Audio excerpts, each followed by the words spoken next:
BNP প্রার্থী জনাব মোতাহার হোসেন তালুকদার তাকে পরাজিত দেখানো হয়েছে। বাচ্চারা খেলতে গিয়ে এগো পেয়েছে মুড়ি।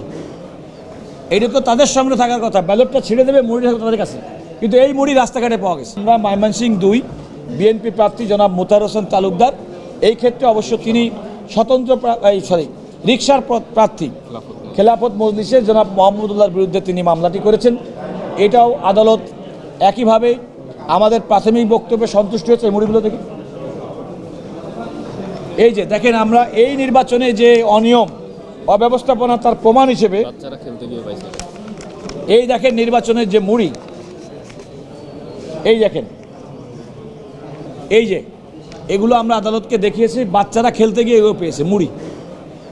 এটা তো তাদের সামনে থাকার কথা, ব্যালটটা ছেড়ে দেবে, মুড়ি থাকবে তাদের কাছে, কিন্তু এই মুড়ি রাস্তাঘাটে পাওয়া গেছে। এটাও আমরা আদালতকে দেখিয়েছি।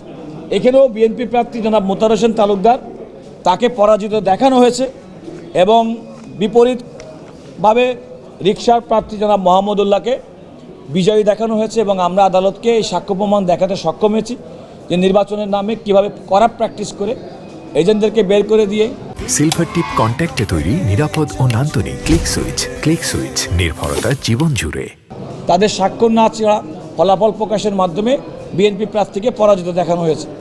আদালত এটিও আমাদের মামলা শুনানির জন্য গ্রহণ করেছেন এবং যথারীতি এই মামলায় সঙ্গে সংশ্লিষ্ট যেহেতু নির্বাচনী প্রত্যেকটা মেটেরিয়াল সেগুলো সংগ্রহে রাখার জন্য বলেছেন। এবং এটাও একইভাবে আগামী 8ই জুন প্রতিপক্ষের পরে যে নোটিশ দিয়েছে, নোটিশ ফেরতের জন্য দিন ধার্য করেছেন।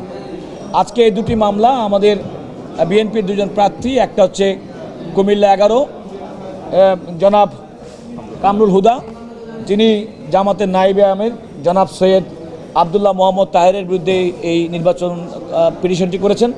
আরেকটা হচ্ছে জনাব মোতাহার হোসেন তালুকদার, তিনি খেলাফত মজলিসের প্রার্থী জনাব মোহাম্মদুল্লাহর বিরুদ্ধে এই ইলেকশন পিটিশনটি করেছেন। আমরা দুটিতেই আদেশ পেয়েছি এবং আমরা মনে করি এই দুটিতেই বিএনপির প্রার্থীরা নির্বাচনী যে মামলা সে মামলায় বিজয়ী হবেন।